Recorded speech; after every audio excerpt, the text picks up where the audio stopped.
Today, there aren't many armies that could defeat the US Army, but that hasn't always been the case.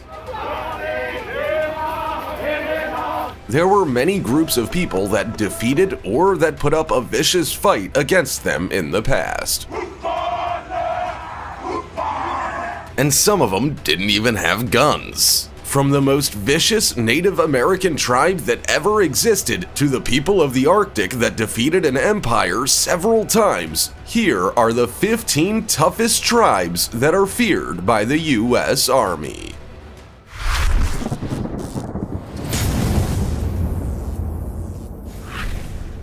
Number 15. Chimbu Skeleton Tribe. Meet the skeleton warriors of the Bugamo tribe in the Chimbu province of Papua New Guinea. These guys look straight out of a horror movie, or out of your worst nightmare. They paint their entire bodies with clay and ash to look like a living skeleton. But why do they do this? Well, as the saying goes, the best way of conquering your fears is to face them. The Bugamo people opted for a more hands-on approach. They actually embody their foes and ghosts. Kind of like boggarts in Harry Potter, they become what they most fear. Their first contact with white European people was very recently, in the mid-90s. It isn't quite clear the reason behind such terrifying body paintings, but the common consensus is that their ancestors started doing it to scare off the bad spirits of the forest and be able to go about their business, and also to scare the heck out of superstitious rival tribes in the process. I mean, that's pretty badass. They live in a very traditional way. They take care of their pigs and their crops, but they are fierce warriors, and they've been at war with neighboring tribes for hundreds of years now. Before we go on, like this video, smash the subscribe button and click the notification bell right now, or this centipede will crawl on your face when you're sleeping. Number 14. Mohawk People.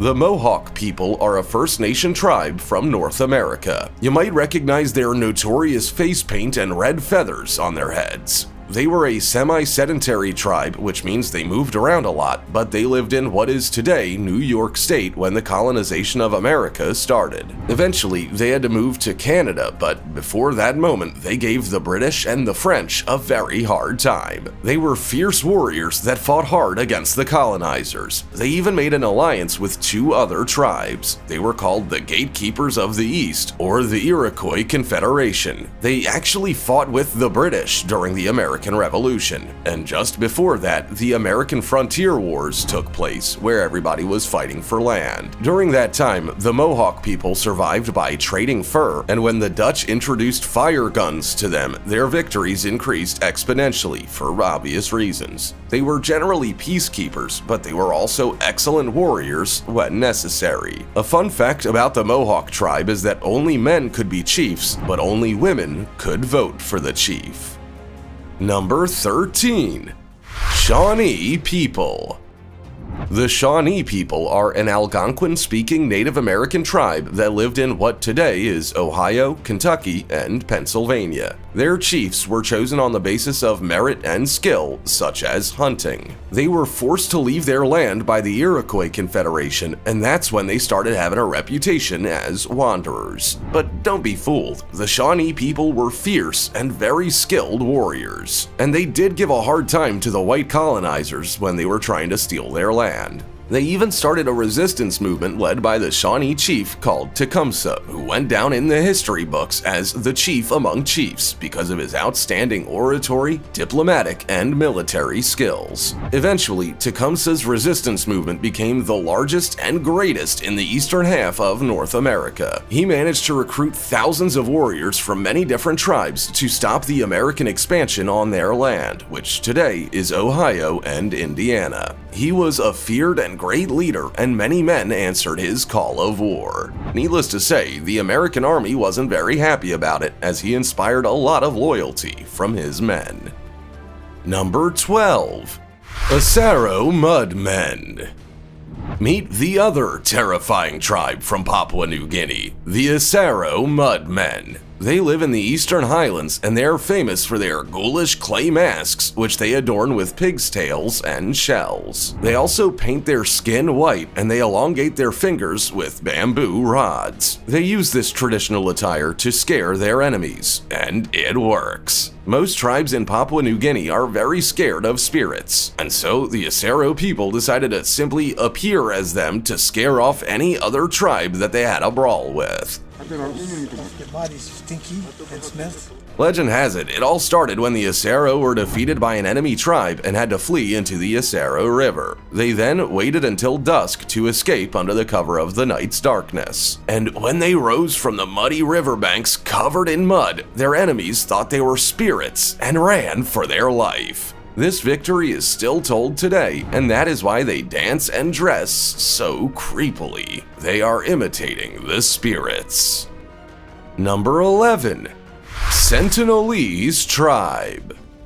The Sentinelese people are the only inhabitants of the northern Sentinel Island in the Bay of Bengal in India. The entire island is approximately the size of Manhattan, but what goes on there, nobody really knows. And that's because nobody is allowed in. The area is patrolled by the Indian Navy day and night. But why? Well, because the Sentinelese tribe has always been extremely hostile and violent against anyone who dared visit their island. They have systematically refused contact with the outside world. Still today, they'll throw rocks and arrows at your boat if you get too close. They've already killed several people in the past that, by mistake, landed on the coasts of their island. And also, since the Andaman and Nicobar Islands Protection of Aboriginal Tribes Act of 1956 and 1959, it is prohibited to travel to the island in fear that the tribespeople will contract any disease to which they have no immunity. So it is no longer possible to visit in order to protect the Sentinelese tribe. But even if you could, would you take the risk of being attacked and potentially killed? Number 10. Karubo Tribe. The Karubo tribe is one of the few left in the world living in near total isolation from the outside world and modern society. They call themselves the Dasala tribe, and they are an indigenous people from the western Amazon Valley in Brazil. There are around 170 members of the tribe today. Their weapon of choice for hunting and for war is the club, and they're also masters at making poison darts. Little's known about their culture except that from time to time they commit infanticide, which means to kill a child, but the reasons for this are completely unknown. Maybe it could be an ancestral ritual. Both the men and women of the tribe paint themselves in a bright red dye that they make from the ruku plant. They are quite feared in the area because they are very good warriors, and they know the rainforest better than anyone, so they can hide and ambush in a way that you would never see them coming. In numerous occasions, they've shown very violent and aggressive behaviors against nearby communities. Today, the tribe is separated in two groups. There is the main group that remains loyal to their way of living, and a second, smaller group led by a woman called Maya that has frequent contact with people from other tribes and communities. Number 9. Suri Tribe, Ethiopia. The Suri people are a sedentary and pastoral people in the remote region of southwestern Ethiopia, and there are an estimated 7,500 people in their tribe.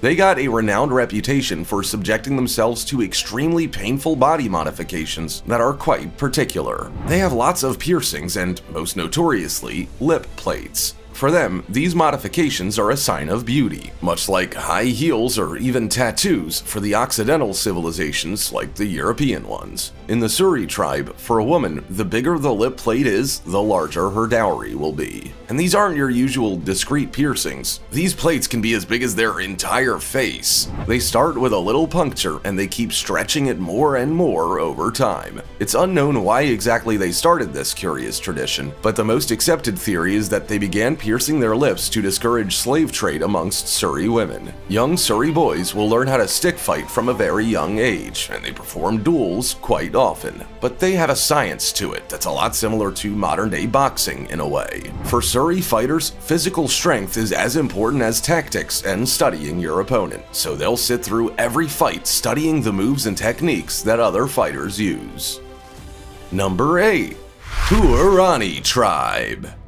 The Huaorani people are a Native American tribe from the Amazonian region of Ecuador. They're also locally known as the Auca, which literally means savage. They used to be hunter-gatherers, but in the last 40 years, their territory has been victim of oil searching and illegal logging, so they've become settled like many other tribes in the area. They used to have a lot of conflicts with neighboring tribes, and they are quite good fighters. Their weapon of choice is the spear, which allows them to engage in close combat, but for hunting, they use the blowgun, which are typically from 3 to 4 meters long, and the arrows of which are dipped in curare poison. This poison is extremely powerful. It paralyzes the muscles almost instantly and causes the prey to stop breathing. They also happen to use poison to fish. I know it sounds impossible, but they've been doing it for centuries. They use a special liana found in the Amazon, and they smash the rod to unleash the juice that's inside. This juice has a potent chemical that literally takes away all the oxygen in the water, so the fish die and float to the surface. So if you find yourself wandering around the rainforest in Ecuador, whatever you do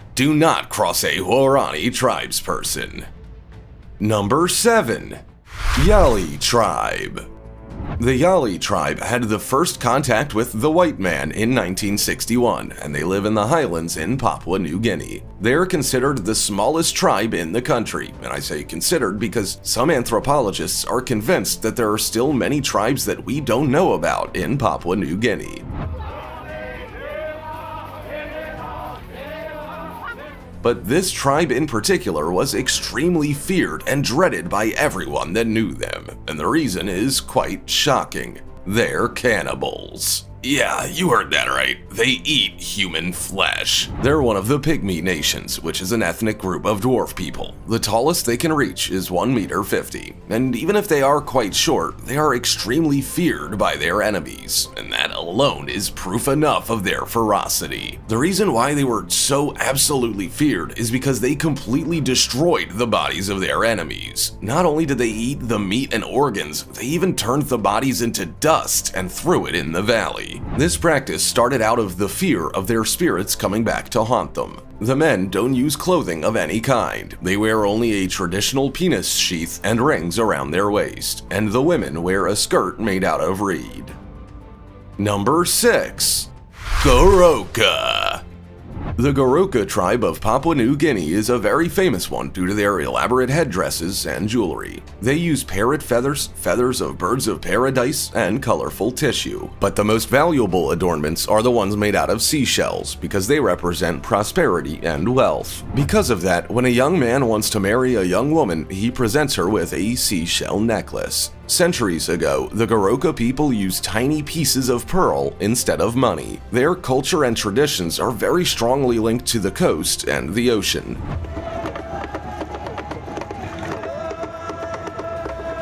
The Goroka people lived in absolute isolation from the outside world for a long time. This wasn't according to their own wishes, but due to persistent tribal wars and harsh natural conditions. They have very strong family ties, where everyone has their own role and responsibility, and the oldest member is considered the head of the family, having the last say in all matters. They are fierce warriors, and they are very much respected and feared throughout the region. Number 5. Kazakh. The Kazakh people are from Kazakhstan, Asia. The name means wanderer, free, independent, and warrior. They appeared during the 15th century from an amalgam of several Turkic tribes and of the Mongols, which are still considered today to have been the greatest warriors in human history. Remember Genghis Khan? Yeah, that was their leader. They were a nomadic tribe and their traditions revolve around livestock, but they are also excellent hunters. They mainly hunt with golden eagles in Siberia during the winter shelter under extremely harsh conditions. But eagle hunters are very well respected within the tribe. They're very good at wrestling, and they perform wrestling matches publicly very often. This is a tribe that hasn't bowed down to anyone at any point in history. They're tough, resilient, and incredibly strong. They're also completely self-sufficient, which means no matter when or where, they will have shelter, water, and food. And that is very important if you have enemies. Many great armies tried to invade their territory, but they failed one after the other. They also have a great power of adaptability. They can train their bodies to adapt to any kind of weather, no matter how extreme. Number 4. Chukchi.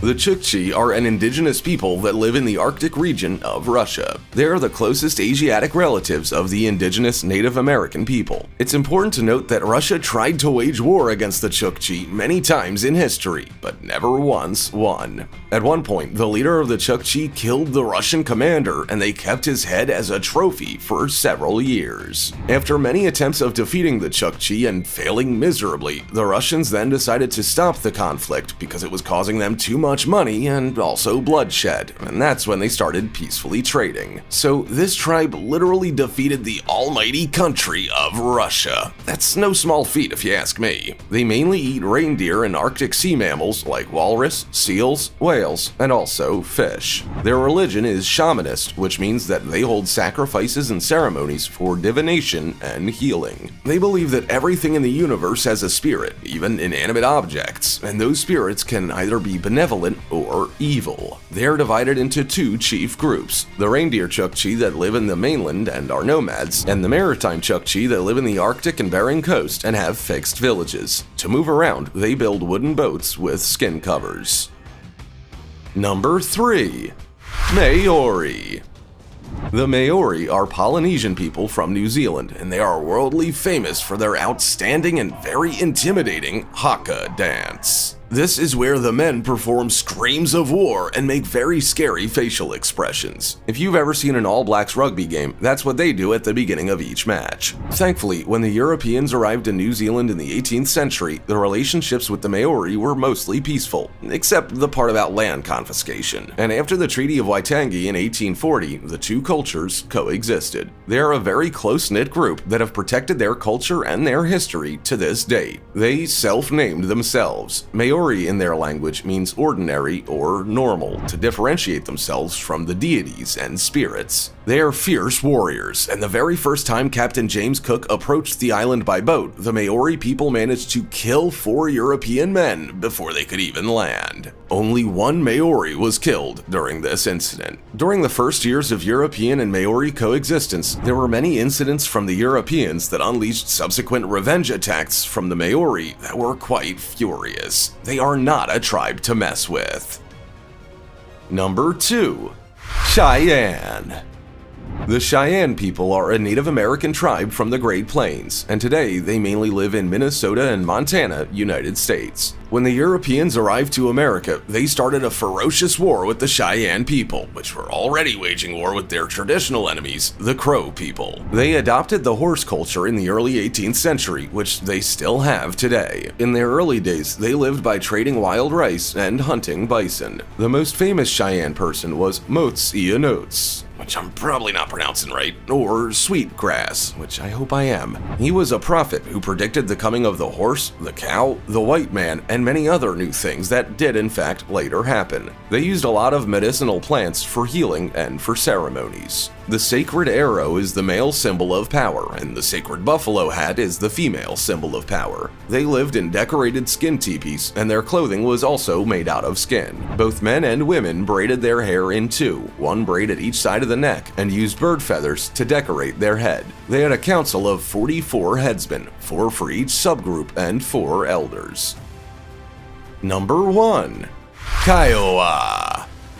The Kiowa people are a Native American tribe. They were the closest allies to the dreaded Comanche. The Kiowa waged war against anyone who the Comanche tribe was at war with, including the U.S. Army. Both tribes were particularly hostile to white men and killed thousands during their raiding and trading days in the American Southwest and Mexico. They took part in the Plains Wars of the post-Civil War era, a war that saw one of the most brutal fights between the American government and the Native American people that were fighting to keep their land as well as their way of life. They fought frequently with both nearby enemies and far beyond their territory. They were notable in the plains for their far-distance raids that sometimes could occur as far as Mexico. Their entire culture was built around war. They are what is called a warrior society, and almost all of their warfare was conducted mounted on horses. Young Kiowa men had to prove their worth through bravery and skill to be invited into one of the warrior societies. When you think about the typical Native American from old cowboy movies, the Kiowa are it. They were ruthless and vicious, but I guess you would be too if someone suddenly came into your land and tried to steal it from you.